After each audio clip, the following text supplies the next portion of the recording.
வணக்கங்க. இன்றைக்கி நம்ம ஒரு நாள் ஃபுல்லாக நம்ம பெரியம்மா வீட்டில் என்ன பண்ணுறோம் அப்படிங்கிறதாங்க பார்க்க போகிறோம்.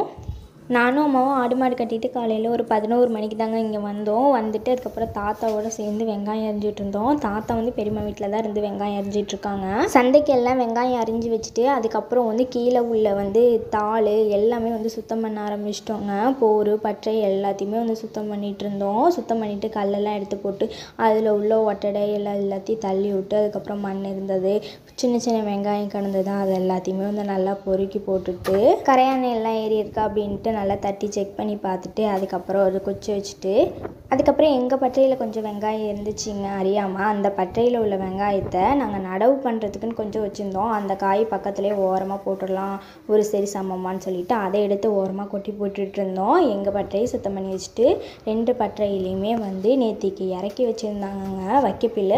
அந்த கட்டை எடுத்து ஒரு 2 நாள் ஆகுது இறக்கி. அந்த கட்டை எடுத்து எல்லாத்தையும் லைனாக அடக்கலான்னு சொல்லிட்டு 2 அடுக்குக்கு மேலே ஒவ்வொரு அடுக்குலேயும் வந்து 4 கட்டு வச்சோங்க. வச்சுட்டு அதுக்கப்புறம் வந்து அடுக்கி முடிச்சுட்டு பார்த்தா சூப்பராக இருந்துச்சு. 2 நாளைக்கு மேலே வைக்கப்பில் கீழே கிடந்துச்சுன்னா கரையான் ஏற ஆரம்பிச்சிருங்க. அப்புறம் வைக்கப்பில்லே அரிச்சு சாப்பிட்ருவோம். வைக்கப்பில்லை எடுத்து நல்லா கரையான் மண் இருந்தாலும் நல்லா தட்டி விட்டுட்டு அதுக்கப்புறம் தூக்கி வந்து வைக்கணுங்க போரில். நிலவிடம் வாடகை வாங்கி விழி வீட்டினில் குடி வைக்கலாமா? நான் வாழும் வீட்டுக்குள் வேறாரும் வந்தாலே தகுமா? தேன்மலை தீர்க்குக்கு நீதான் உந்தன் தோள்களில் இடம் தரலாமா? நான் சாயும் தோள் மேல் வேறாரும் சாய்ந்தாலே தகுமா? நீரும் செங்குலச்சேரும் கலந்தது போலே கலந்தவள்தான்.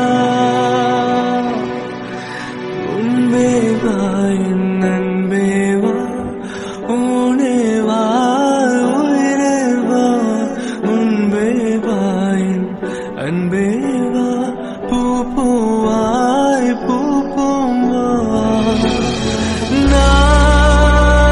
நானா கேட்டேன் என்னை நானே, நீயா நெஞ்சம் சொன்னதே. வைக்கப்பில் கட்டிங்க போட்டனால கரையான் எல்லாம் வந்துருச்சுங்க கரெக்டாக. அதனால தான் வந்து சீக்கிரமாக தூக்கி வச்சுட்டாங்க. கரையான்லாம் எப்படி இருக்குது பார்த்தீங்களா, கோழியோட ஃபேவரட் கரையான். அதுக்கப்புறம் போயிட்டு நானும் எங்கள் அம்மாவும் சொரக்காயெல்லாம் காய்க்க ஆரம்பிச்சிச்சுங்க. சரின்னு போயிட்டு ஒரு விசிட் பார்த்துட்டு வந்துடலாம் அப்படின்ட்டு வெண்டைக்காய் சொரக்காயெல்லாம் காய்ச்சிருக்கு அப்படின்னு சொல்லிட்டு எல்லாம் வந்து பூ வச்சு பிஞ்சு வச்சு அதுக்கப்புறம் காய்க்க ஆரம்பிச்சிருச்சு. 2 காய் வேறு இப்போ புதுசாக காய்ச்சிருக்கு. பெரியமாங்க நட்டது வந்து நீட்டு சொரக்காய் மலருக்குங்க. நாங்கள் எப்போயுமே நடுறது வந்து குண்டு சொரக்காய் தான் நடுவோம். நீங்கள் பார்க்குற உங்களுக்கு நீட்டு சொரக்காவோட டேஸ்ட் பிடிக்குமா குண்டு சொரக்காவோட டேஸ்ட் பிடிக்குமான்னு சொல்லுங்கள். ஆனால் நிறையா பேர் விரும்பி வாங்குறது குண்டு சொரக்காய் தாங்க வாங்குவாங்க. வெண்டைக்காய் வந்து இன்றைக்கி நம்ம பொரிக்கிறோன்னா நேத்தியே வந்து நம்ம தண்ணி விட்டு வச்சிடணுங்க. அப்போ தான் வந்து பார்க்குறதுக்கு செடியெல்லாம் ஃப்ரெஷ்ஷாக இருக்கும், காயும் ஃப்ரெஷ்ஷாக இருக்கும் நம்ம பொரிச்சிட்டு போகிறதுக்கு. முத்தின காயை கழிச்சாலுமே எப்படி இருந்தாலும் நாளைக்கு சந்தைக்கு வந்து ஒரு மூட்டை வெண்டைக்காய் வருங்க. எப்பயுமே வந்து காலையில் தான் வெண்டைக்காய் ஓடிப்பாங்க. பாவரையும் ஊனிட்டுருக்காங்க, பாவக்கொடியும் ஓடி இருக்குது. இப்போ தான் வந்து அதில் பூ வச்சிருக்கு. அடுத்த வாரத்தில் வந்து எப்படி இருந்தாலும் காய்க்க ஆரம்பிச்சிடும். எங்கள் பெரியம்மா வீட்லேயே இந்த மரம் எனக்கு கொய்யாப்பழம் ரொம்ப பிடிக்குங்க. சூப்பர் டேஸ்ட்டாக இருக்கும் இந்த மரத்தில் கொய்யாப்பழம். எப்பயுமே வந்தேன்னா இந்த மரத்தில் ஒரு கொய்யாப்பழத்தை வந்து நானும் எங்கள் அம்மா பொரிச்சிட்டு கழுவி அப்படியே ஃப்ரெஷ்ஷாக சாப்பிட்டு போயிடுவோம். டைம் ஆயிடுச்சுங்க. எல்லாருக்கும் ஒரு பாய் சொல்லிவிட்டு ஒரு வைக்கப்பில் கட்டை எடுத்துகிட்டு போகலாம் மாட்டுக்கு அப்படின்ட்டு வண்டியில் வச்சு கட்டலாம் அப்படின்ட்டு தாத்தாவை தான் கட்டி விட சொன்னோம். பெரியப்பா வந்து மாடு கட்டுறேன் அப்படின்னு சொல்லிட்டு அங்கே போயிட்டு தரிசுக்கு அவர் வர லேட் ஆகும்னு சொல்லிட்டு தாத்தாவே இழுத்து கட்டி விட சொன்னோம். கட்டி விட்டு கொடுத்துட்டாரு. அப்புறம் எடுத்துகிட்டு வந்து நாங்கள் கிளம்பிட்டோங்க.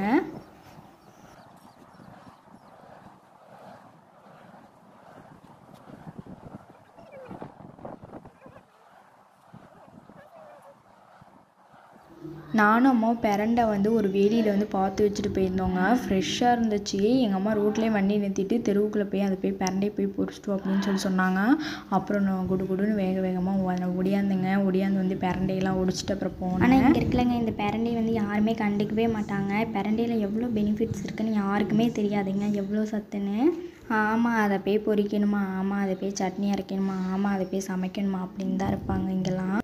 பிரண்டையெல்லாம் யாருக்கு பிடிக்கும், யாருக்கெல்லாம் சட்னி அரைச்சி சாப்பாட்டில் போட்டு சாப்பிட பிடிக்கும் அப்படின்னு சொல்லுங்கள் கமெண்டில். குழந்தைங்களாம் ஒழுங்காக சாப்பிட மாட்டேங்குது, பசியே எடுக்க மாட்டேங்குதுன்னா ஃபஸ்ட்டு இந்த பிரண்டை சட்னி அரைச்சி தாங்க சாப்பாடு ஊட்டி விடுவாங்க. இந்த பிரண்டையை லைட்டாக கையில் தேய்ச்சி விட்டு நம்ம சும்மா கூட அப்படியே வெறுசாக சாப்பிட்லாங்க, நல்லா தான் இருக்கும். வீடியோ பிடிச்சிருந்தால் லைக் பண்ணி சப்ஸ்கிரைப் பண்ணிக்கோங்க. புதிய வீடியோவில் சந்திக்கிறேன். Ta-ta bye by.